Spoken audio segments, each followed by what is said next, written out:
MR angiography ये हमारे एक विशेष एमआरआई जांच है जिससे खून की नसें यानी ब्लड वेसल्स को देखने के लिए किया जाता है। इस जांच से मैग्नेट और रेडियो वेव्स की मदद से नसों की साफ इमेज ली जाती है। यह हमारे होने का जो मुख्य वजह है, यदि स्ट्रोक की समस्या है, नसों में किसी प्रकार का ब्लॉकेज की समस्या है, एन्यूरिज्म यानी नस के फूलने की समस्या है, रक्त के प्रवाह की समस्या है, बार बार चक्कर और बेहोशी की समस्या है, तो ऐसे मामलों में ये हमारे किया जाता है। ये हमारे से जो पता चलता है खून की नसों का रास्ता यानी स्ट्रक्चर के बारे में, संकुचन यानी नैरोइंग या ब्लॉकेज के बारे में पता चलता है, नसों की कमजोरी या फटने की समस्या है तो इसके बारे में पता चलता है, रक्त का सही बहाव के बारे में पता चलता है। एमआरआई के अंतर्गत ब्रेन एमआरआई, तो इसमें दिमाग के नसों की जांच होती है। नेक के एमआरआई, तो गर्दन की नसें यानी कैरोटिड आर्टरी की जांच होती है। बॉडी एमआरआई में हृदय, हाथ, पैर या अन्य हिस्सों की नसों की जांच होती है। एमआरआई यानी MR angiography report reading chart, तो इसका जो पैरामीटर है, तो आर्टरीज यानी धमनियां, यदि यह सामान्य स्थिति में है तो धमनियां स्मूथ और नॉर्मल कोर्स ऐसी स्थिति में होगा। असामान्य स्थिति में मतलब धमनिया में किसी प्रकार का समस्या है तो ऐसे में नैरोइंग, ब्लॉकेज यानी स्टेनोसिस की समस्या हो सकता है।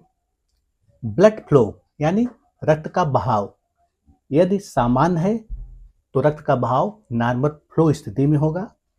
असामान्य स्थिति में रक्त के बहाव में रिड्यूस्ड एब्सेंट फ्लो यानी रक्त के प्रवाह में किसी प्रकार का बाधा का समस्या है। स्टेनोसिस यानी संकुचन, यदि यह सामान्य स्थिति में है तो किसी प्रकार का संकुचन नहीं होगा।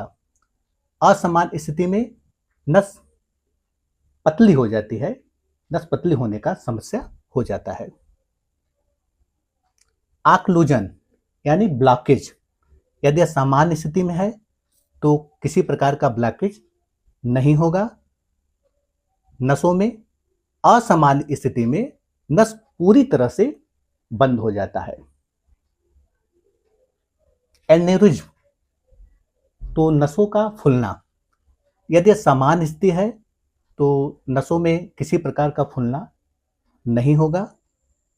असामान्य स्थिति में अगर नसों में किसी प्रकार का समस्या आ जाता है तो ऐसे में नस कमजोर होकर फूलने लगता है।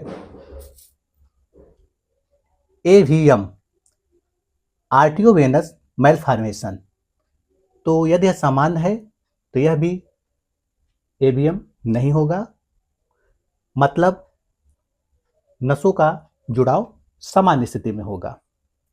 एबनॉर्मल स्थिति में नसों का असमान जुड़ाव का समस्या पैदा हो जाता है। कोलेटरल सर्कुलेशन, तो यह भी नॉर्मल स्थिति है तो ब्लॉकेज के कारण किसी प्रकार का वैकल्पिक रास्ते नहीं बनते, मतलब किसी प्रकार का समस्या नहीं होता है। असामान्य स्थिति में ब्लॉकेज के कारण अन्य वैकल्पिक रास्ते बन जाते हैं। बेसल वॉल, यदि सामान्य स्थिति है तो यह स्मूथ स्थिति में होगा। असामान्य स्थिति में इरेगुलर यानी किसी प्रकार का बीमारी का संकेत है। डिसेक्शन, तो यह भी सामान्य है तो नहीं, कोई दिक्कत नहीं होगा।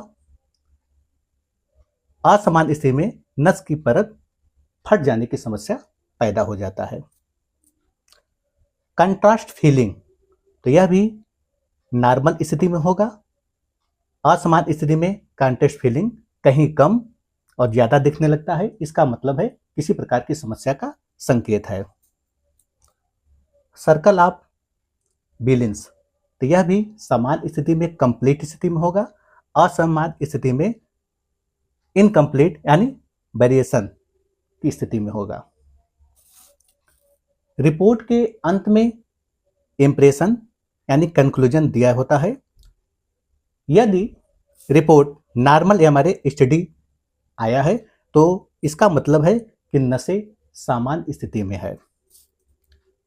माइल्ड स्टेनोसिस यदि रिपोर्ट में आया है तो इसका मतलब है कि नसों में हल्का संकुचन है।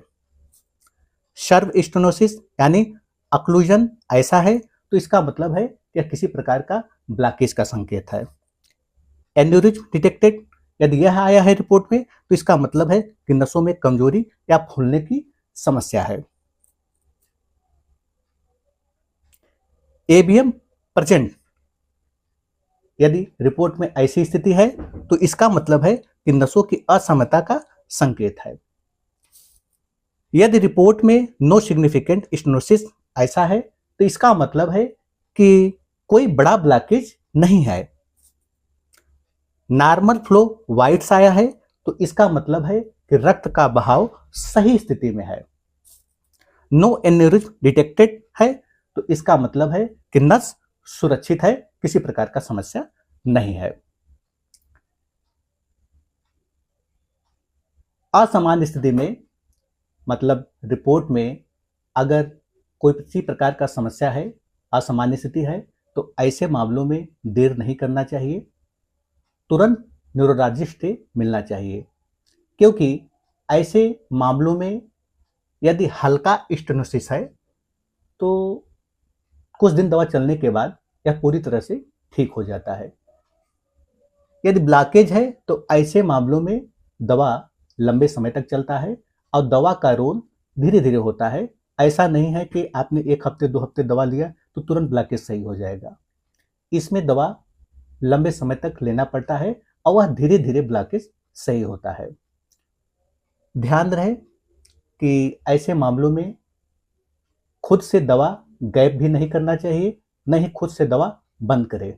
जब तक विशेषज्ञ दवा चलाए तब तक दवा लेना चाहिए।